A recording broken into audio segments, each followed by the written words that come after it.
예, 오늘 이 시간은 그 JPIC 두 번째 나눔으로 평화를 주제로 해서 고유 여러분과 함께 공유하도록 하겠습니다. 지금 우크라이나 전쟁이 이제 1년을 넘어간 상황 속에서 전쟁 1년 만에 사망자가 20만 명이 넘고 수많은 민간인들이 피해를 당하고 삶의 복음토를 잃고 있습니다. 그 우크라이나와 러시아의 전쟁에 대해서 러시아의 침략에 대해서 여러 가지 서방 세계에서는 다양한 해석들이 나오고 있는데 그 중에 하나의 해석이 그 바스칼 보니파스라고 하는 프랑스의 국제연구소 소장의 이야기입니다. 새로운 해석이 필요하다. 그것은 뭐냐 하면은 전쟁이라는 것에 대해서는 상당히 있어서는 안 될 범죄 행위다. 그렇지만 이 범죄 행위를 통해서 어떤 의미를 갖는지에 대해서 손석희 기자와 대담을 했습니다. 이 우크라이나 전쟁이 시작되게 된 그 계기를 보게 되면은 70년 전에 그 제2차 세계대전이 끝나게 되면서 독일을 그 4개 국가가 분할 통치하게 됩니다. 이 과정 속에서 독일과 그 러시아의 그 위협으로부터 유럽에 있는 국가들이 자체 안보를 지키기 위해서 나토라는 그 북대서양 조약기구를 만들게 됩니다. 이 조약기구를 통해서 러시아와 소련과 그 당시 소련과 독일의 그 침략을 대비하고자 했습니다. 이 나토라는 것이 뭐냐면은 이 회원국이 되면은 회원국이 비회원국으로부터 침략이나 어떤 공격을 당했을 때 그 회원국이 집단적으로 아니면 개별적으로 그 회원국을 도움을 줄 수 있는 이런 게 약속이 되어 있는 것입니다. 그래서 이런 부분들이 이런 것들을 만들어서 소련과 독일로부터 위험을 대처하고자 유럽 국가들이 이런 일들을 이제 기구를 만들었는데요. 특히 이제 베를린 장벽이 무너지게 됩니다. 거의 30년 만에 베를린 장벽이 무너지게 되고 이 베를린 장벽이 무너지면서 그 소련이 다양한 안보에 대한 위험을 갖게 됩니다. 또한 그 베를린 장벽이 무너진 이후에 소련이 해체를 하게 되죠. 소련이 해체를 하면서 우리가 이제 흔히 말하는 냉전이 종식됐다. 또 공산주의가 파괴가 됐다. 이런 보편적인 인식들을 갖고 있습니다. 또한 이 소련의 해체를 주도했던 고르바초프는 다양한 소련이 해체되면서 이 나토 확장에 대한 염려를 하게 됩니다.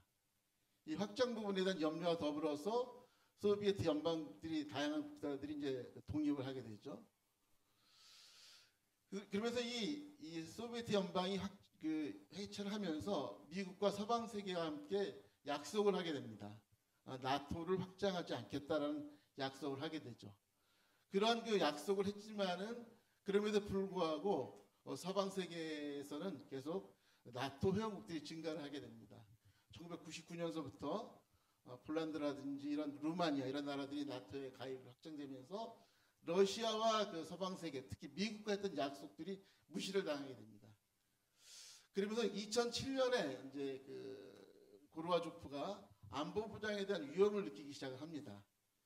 그래서 확실한 안보부장을 우리한테 약속을 했는데 나토가 확장됨으로써 우리 안보가 보장이 안 되고 있다라는 여러 가지 불만을 얘기하게 됩니다.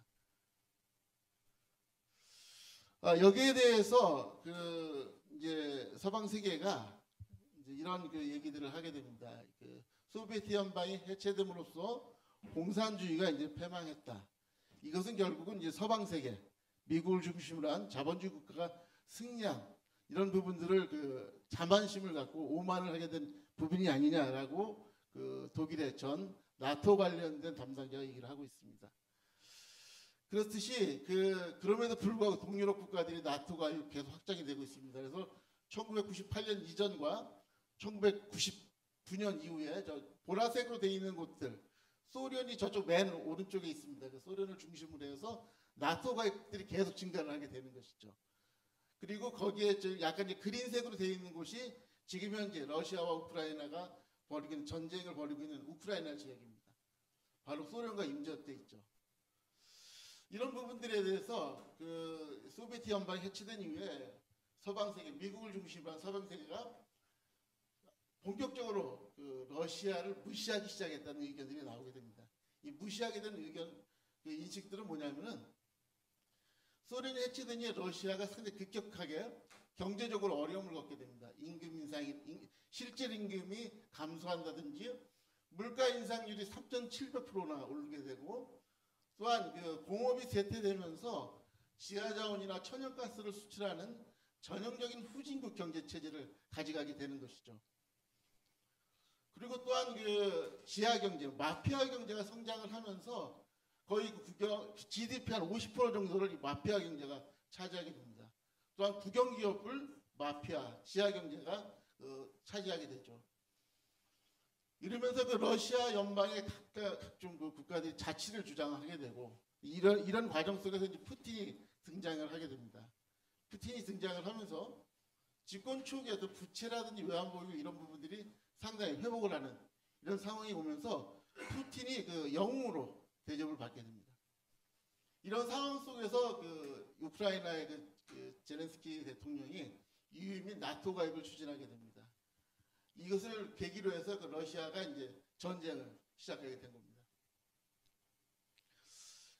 이 부분에 대해서 그 전 미국의 그 국무장관이었던 키신저는 이 유럽의 안보 체계에 이 나토가 만들어지면서 또한 그 베를린이 무너졌을 당시에 이 러시아를 유럽 안보 체제에 편입을 시키지 않은 것이 실책이다라고 그 지적을 하고 있습니다.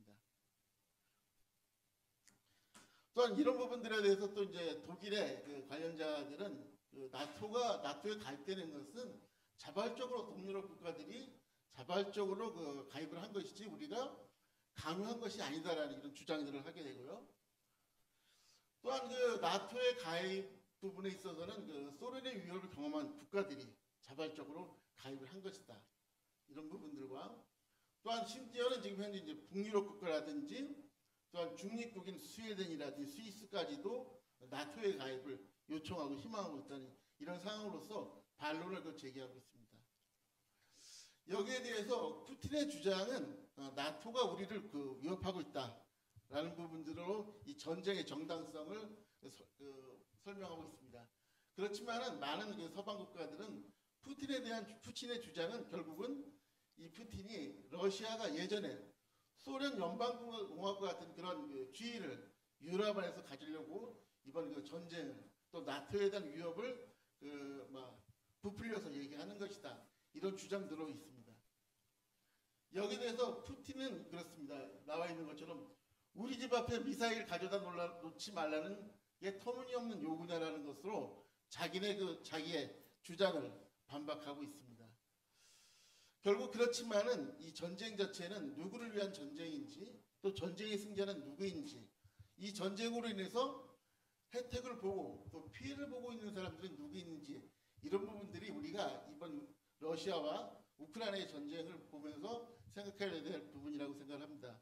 또한 러시아와 우크라이나의 전쟁이 하루속히 끝날 수 있도록 우리가 할 수 있는 일을 함께 하면서 기도해 주시는 이런 시간들이 가졌으면 좋겠습니다. 이상입니다.